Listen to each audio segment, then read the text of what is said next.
Hi guys, welcome back to my YouTube channel. I am Karishma. और कैसे हैं आप लोग? तो जैसे मैंने कहा था कि हम लोग इस वीक का करंट अफेयर रिवाइज़ करने वाले हैं। तो इस वीडियो के अंदर हम लोग 28 नवंबर, 29 नवंबर, 30 नवंबर एंड 1 दिसंबर तक का करंट अफेयर रिवाइज़ करने वाले हैं। दूसरी चीज़ ये गाइस, मैं कोई टीचर नहीं हूँ, मैं कोई एक्सपर्ट नहीं हूँ करंट अफेयर्स में, ठीक है, या जनरल अवेयरनेस में। जो मैंने पढ़ाई की है इस वीक वो मैं रिवाइज़ कर रही हूँ, तो मैंने सोचा साथ साथ आप लोगों का भी रिवीजन हो जाएगा, इसीलिए मैंने इस तरह से नोट्स बनाए ताकि आप लोगों को अच्छे से दिखे, थोड़ा आप लोगों को ज़्यादा इजीली समझ आए। ठीक है, तो वीडियो देखिए, अगर इंफॉर्मेटिव लगता है, हेल्पफुल लगता है तो कमेंट से मुझे बताना। तो स्टार्ट करते हैं 28 एंड 29 ऑफ नवंबर से। सबसे पहले हम बात करेंगे DMRC, Delhi metro rail corporation जो है DMRC, ये 4th biggest driverless metro railway network बना है इन द वर्ल्ड। ठीक है, और इंडिया में ये सेकंड है, जो हमारा सेकंड जो है पिंक लाइन, वो ड्राइवरलेस ऑपरेशन उसने स्टार्ट किया है अपना। इससे पहले जो मजेंटा लाइन है, जो लोग दिल्ली में रहते हैं या दिल्ली में ट्रेवल किया उन्होंने मेट्रो में, वो लोग जानते होंगे कि बहुत सारे डिफरेंट लाइंस में जो है दिल्ली मेट्रो डिवाइडेड है। तो मजेंटा लाइन जो था पहला ड्राइवरलेस मेट्रो बना था, और उसके बाद अब पिंक लाइन जो है शिव पार्क से मजलिस तक, शिवनगर से मजलिस पार्क तक वो चलती है ट्रेन, वो जो है सेकेंड टाइम बनी है ड्राइवरलेस ट्रेन इन इंडिया। और जो DMRC है वो 4th बिगेस्ट ड्राइवरलेस मेट्रो बना है, जिसका हम डिस्टेंस देखें तो 97 किलोमीटर्स का डिस्टेंस ये कवर कर रही है। अब अगर ये 4th बनी है तो फर्स्ट सेकंड थर्ड की बात कर ले कि वो कौन कौन सी फर्स्ट सेकंड थर्ड है। तो सबसे फर्स्ट जो है, जो सबसे पहली biggest driverless metro railway network है, वो है कुआलालंपुर मलेशिया का। दूसरा है सिंघाई चाइना में जो है वो, और तीसरा है तीसरा कौन सा था, तीसरा है सिंगापुर।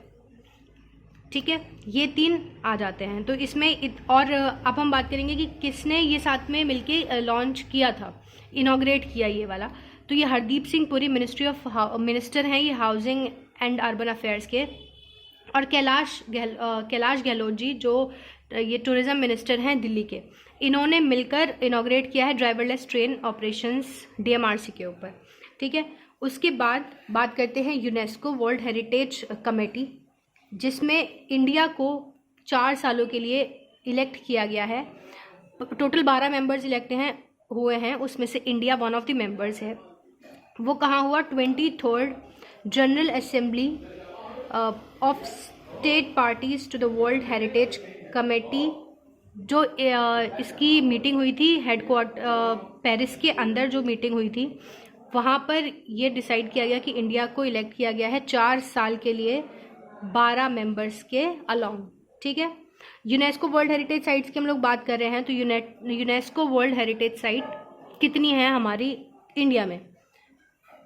हमारे यहाँ total 40 UNESCO world heritage sites हैं, और जो रिसेंटली मिली थी हमें वर्ल्ड हेरिटेज साइट देखने को वो थी धोलावीरा।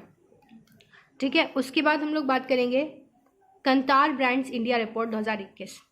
तो ये वाली जो कंतार ब्रांड्स इंडिया रिपोर्ट है, ये टोटल 418 ब्रांड्स को इसने एग्जामिन किया है, और उसके बेसिस पर कुछ अवार्ड्स दिए गए हैं। तो मोस्ट पर्पसफुल टेक ब्रांड्स, जो उसमें अमेजॉन फर्स्ट नंबर पर रहा है, जोमेटो सेकंड नंबर पर रहा है, और यूट्यूब थर्ड नंबर पर रहा है। आप इसमें टॉप 5 करके दे रखे थे, लेकिन मैंने सोचा कि टॉप 3 बहुत है, याद रखना। ये वाले काफ़ी इंपॉर्टेंट क्वेश्चन है, इसको हमें याद रखना है। उसके बाद मोस्ट पर्पसफुल FMCG ब्रांड्स की अगर बात करें तो टाटा टी, सर्फ एक्सेल, दाग अच्छे हैं, और ताजमहल, उसको ताजमहल टी से आप याद रखो। ठीक है, Tata Tea, Surf Excel and Taj Mahal brands जो हैं वो FMCG ब्रांड्स के अंदर आए हैं। और जो नॉन FMCG ब्रांड्स हैं उसमें Asian paints, Samsung, NGO and MRF, जिसके टायर्स वगैरह भी आते हैं, वो वाली ब्रांड, ये सारी ब्रांड्स रही हैं टॉप 3rd में। ठीक है, उसके बाद एक यहाँ पर जो है न्यूज़ वो ये भी थी, वो फेस्टिवल्स के अराउंड जो न्यूज़ होती हैं वो बहुत इंपॉर्टेंट होती है, उनमें से कोई ना कोई एक न्यूज़ हमें हर बार देखने को मिल जाती है। जैसे बहुत इंपॉर्टेंट फेस्टिवल कौन से हैं? नागालैंड का हॉर्नबिल फेस्टिवल है, और अभी एक मेघालय में चेरी ब्लॉसम फेस्टिवल हुआ था जिसमें जापान ने भी पार्टिसिपेट किया था। जो दो जगह पर होने वाला है, एक वर्ल्ड लेक में होने वाला है और दूसरा क्या था, दूसरा आई थिंक पोलैंड ग्राउंड वगैरह कुछ था, वो उसमें होने वाला है, पोलो ग्राउंड या पोलैंड ग्राउंड कुछ इस तरह का था। आप लोग एक बार वो सारी फेस्टिवल वाली न्यूज़ जो है वो देख लीजिएगा। वैसे मैंने सोचा है कि वो फेस्टिवल वाली न्यूज़ जो है वो कवर करेंगे एक साथ, एक वीडियो में वो सारी न्यूज़ कवर कर लेंगे। अभी बार बार इतना सारा टाइम भी नहीं होता है हमारे पास कि इतनी सारी न्यूज़ हम एक दिन में कवर कर सकें, ठीक है। उसके बाद ये काफ़ी इंपॉर्टेंट न्यूज़ है, क्योंकि पहली बार जो है ये नेशनल गोपाल रत्ना अवार्ड्स दिए गए हैं। तो ये काफ़ी इंपॉर्टेंट न्यूज़ है, ये आप लोग सब एक बार अच्छे से पढ़ लेंगे। ये किसने दिए हैं? ये ministry of animal husbandry and dairy ने दिया है, जिसके मिनिस्टर कौन है? पुरुषोत्तम रुपाला जी जिसके मिनिस्टर हैं, ठीक है। इसमें 3 कैटेगरीज हैं जिसमें अवार्ड्स मिले हैं। Best dairy farmer rearing indigenous cattle breeds में मिला है, जिसको मिला है सुरेंद्र अवाना जयपुर से। ये बहुत सारे थे, एक एक करके हम लोग याद रख रहे हैं। और ये वाली PDF अफेयर्स क्लाउड पे अवेलेबल है, और भी जितने भी आप लोग पढ़ते होंगे कहीं से भी, वहाँ सब में ये PDFs में अवेलेबल होंगे। टॉप थ्री करके दिए हुए थे, आप वहाँ से पढ़ लेंगे। इतना सारा मेरे लिए लिखना पॉसिबल नहीं था, इसलिए सिर्फ मैंने टॉप फर्स्ट लिखे हैं, लेकिन आप लोग ये वाले अवार्ड्स एक बार अच्छे से थॉरोली जाके पढ़ लेंगे, ठीक है। फिर बेस्ट AIT है रामा राव कर्री जो आंध्र प्रदेश से है, उनको दिया गया है। Best cooperative milk producer company जो है वो हिमाचल प्रदेश से खामधेनु तितकारी मंच को दिया है, ठीक है। उसके बाद हम लोग बात करेंगे, ये है इंटरपोल ऑर्गेनाइजेशन। इंटरपोल ऑर्गेनाइजेशन की बात करेंगे। इंटरपोल ऑर्गेनाइजेशन बहुत ही इंपॉर्टेंट ऑर्गेनाइजेशन है, इसके आपको स्टैटिक याद रखने हैं। ये बहुत बार न्यूज़ में रहता है और काफ़ी अच्छा स्टैटिक जो हम लोग सोचते हैं कि कहाँ से आता है, वो इन्हीं सारी ऑर्गेनाइजेशंस के हेडक्वार्टर्स है। कुछ ना कुछ हमेशा हमें एक ना एक एग्जाम में देखने को मिलता है। तो इसके जो हेडक्वार्टर्स हैं वो लैन फ्रांस में है। 195 जो है वो मेंबर कंट्रीज हैं, और जो इसके सेक्रेटरी जनरल हैं वो हैं जुर्गन स्टॉक से याद रख लेंगे इंटरपोल, ठीक है। इंटरपोल के स्टॉक हैं, लाइन फ्रांस में इसका हेडक्वार्टर है। अब बात करते हैं कि इसके जो प्रेसिडेंट हैं वो इलेक्ट हुए हैं UAE के अहमद नसीर अल रहीसी। बहुत ही इंपॉर्टेंट क्वेश्चन है, अहमद नसीर अल रहीसी जो UAE से बिलोंग करते हैं, इंटरपोल के प्रेसिडेंट बने हैं 89th interpole general assembly meeting में। और ये 89th जनरल असेंबली मीटिंग कहाँ हुई? इस्तांबुल, टर्की के अंदर हुई।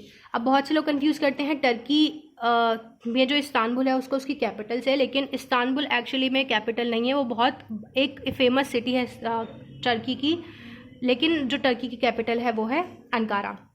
इन्होंने किसको रिप्लेस किया? इन्होंने किम जोंग युन को रिप्लेस किया जो साउथ कोरिया से थे, ठीक है। और हमारे यहाँ से इंटरपोल में कौन सी ऑर्गेनाइजेशन है जो हमें रिप्रेजेंट करती है, इंडिया को रिप्रेजेंट करती है? तो वो है CBI हमें रिप्रेजेंट करती है। और प्रवीण सिन्हा जो स्पेशल डायरेक्टर है CBI के, उनको डेलीगेट चुना गया है पूरी एशिया की तरफ से, वो पूरी एशिया की तरफ से रिप्रेजेंट करेंगे इंटरपोल में एशिया को। उसके बाद नीति आयोग जो बहुत ही इंपॉर्टेंट ऑर्गेनाइजेशन है, आए दिन न्यूज़ में रहती है। इसके टिंकरिंग लैब्स जो है, अटल टिंकरिंग लैब्स, वो न्यूज़ में रहते हैं। वो सारी चीज़ें बहुत इंपॉर्टेंट है। तो नीति आयोग के सारे स्टैटिक फैक्ट्स आपको पता होने चाहिए, ठीक है। तो नीति आयोग का पहला मल्टी डिमेंशनल पॉवर्टी इंडेक्स आया है, जिसमें इन्होंने बेसलाइन रिपोर्ट जो रखा है वो 2015 को बेसलाइन ईयर रखा है, और उसके हिसाब से केरला जो है वो लोवेस्ट पॉवर्टी पे रहा है 0.71% से। वहीं जो बिहार है वो हाईएस्ट पॉवर्टी देखने को मिली है। अगर हम बात करें यूनियन टेरिटरीज में, तो पुडुचेरी जो है उसमें लोवेस्ट पॉवर्टी देखने को मिली है।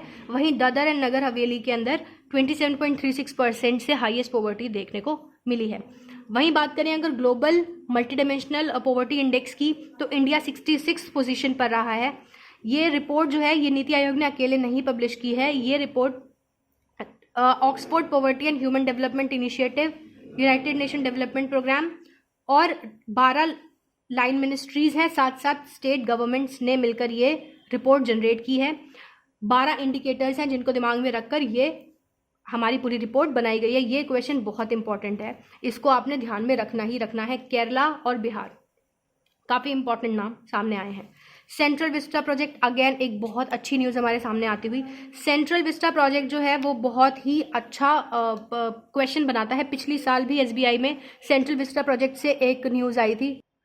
SBI में एक क्वेश्चन, वहाँ पर उस वक्त कुछ इस तरह की न्यूज़ चल रही थी कि टाटा प्रोजेक्ट्स ने शायद बोला था कि हम जो पूरा प्रोजेक्ट है वो 96 करोड़ या समथिंग में कंप्लीट कर देंगे। उसका एस्टिमेट कुछ ज़्यादा आ रहा था, लेकिन उन्होंने इतने में बोला था कि इतने में कंप्लीट हो जाएगा।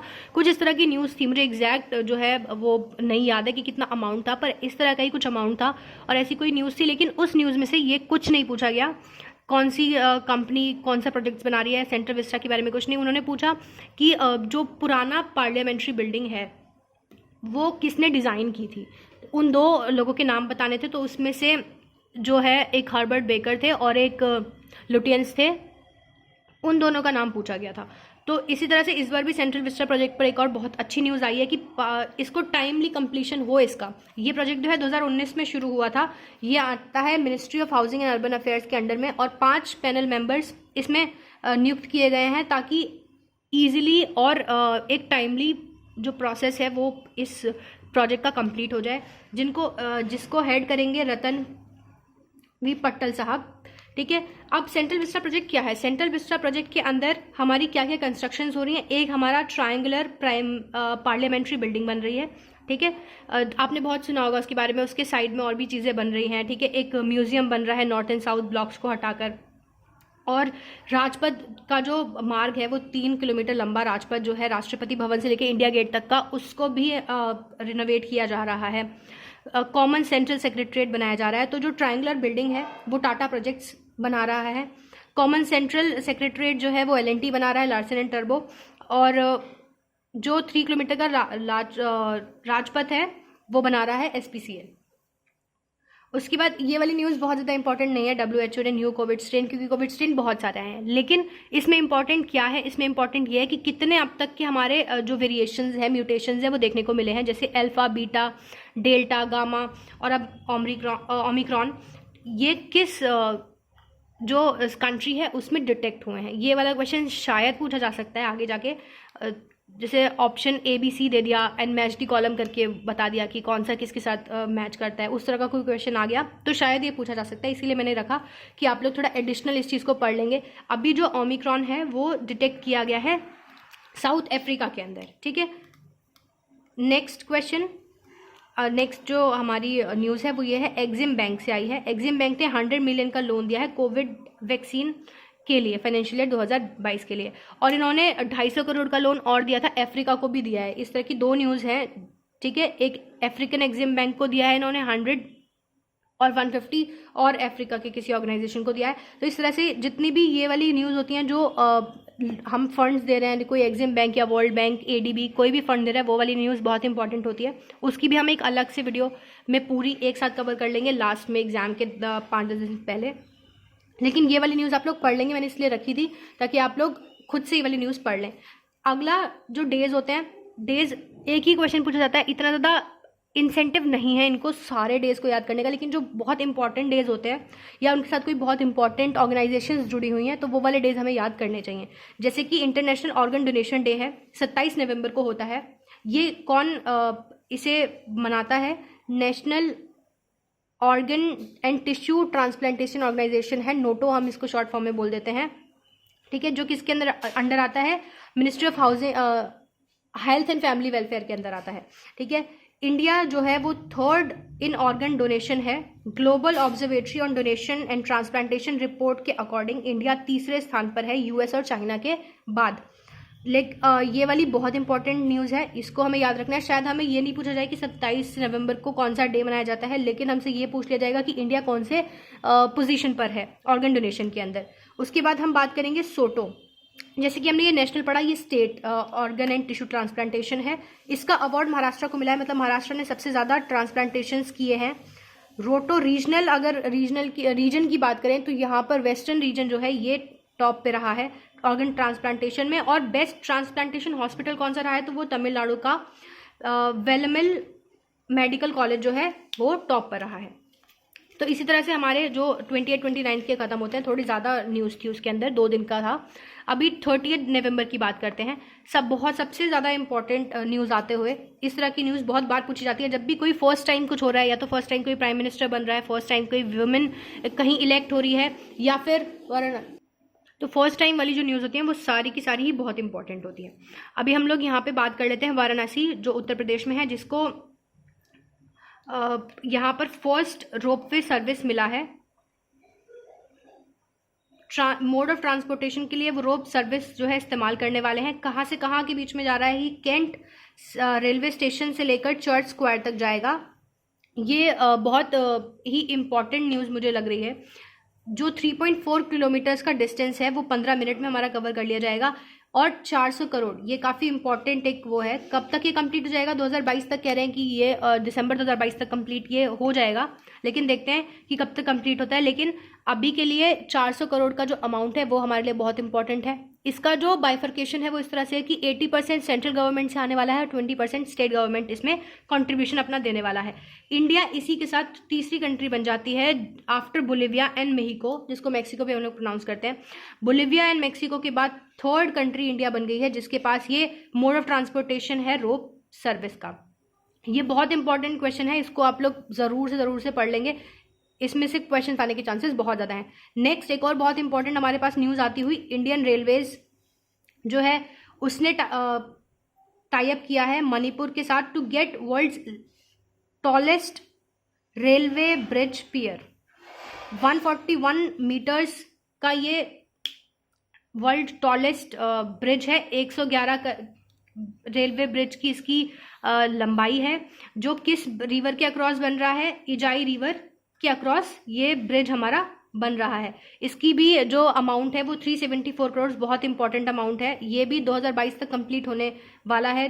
और ये अब किसको सरपास कर रहा है? क्योंकि वर्ल्ड का फर्स्ट टॉलेस्ट जो है ब्रिज ये बनने जा रहा है, तो ये किसको सरपास कर रहा है? ये यूरोप के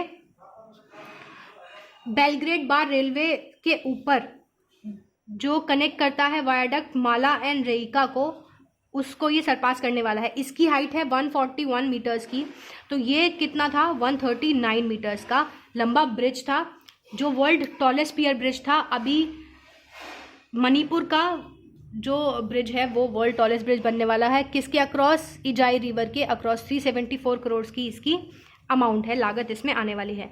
बैंकिंग न्यूज़ हम बैंकिंग एस्पिरेंट्स के लिए सबसे ज़्यादा इंपॉर्टेंट होती हैं, तो हम यहाँ पर बैंकिंग न्यूज़ पढ़ लेंगे। SBI जो है और कैप्री ग्लोबल कंपनी जो है उसने मिलकर एक को लैंडिंग एग्रीमेंट किया है। MSMEs को लोन देंगे सस्ते दरों पर। जितने भी इस तरह के NBFCs होते हैं, NBFC non banking financial corporations होते हैं, जो बैंक्स नहीं है लेकिन वो लोन्स एंड वगैरह प्रोवाइड करते हैं, तो RBI की गाइडलाइंस के हिसाब से 2019 से को लैंडिंग अग्रीमेंट स्टार्ट हुए हैं। CGCL कैप्री ग्लोबल कंपनी है जो SBI के साथ मिलकर को लैंडिंग एग्रीमेंट कर रही है। MSMEs को लोन देगी। 10 लाख से लेकर 1 करोड़ तक के ये लोन्स होंगे। इसमें क्या होता है? को लैंडिंग के अंदर 20% से मिनिमम 20% CGCL जैसे कि कोई भी NBFC है वो 20% का कंट्रीब्यूशन मिनिमम देगी, मैक्सिमम कितना भी हो सकता है।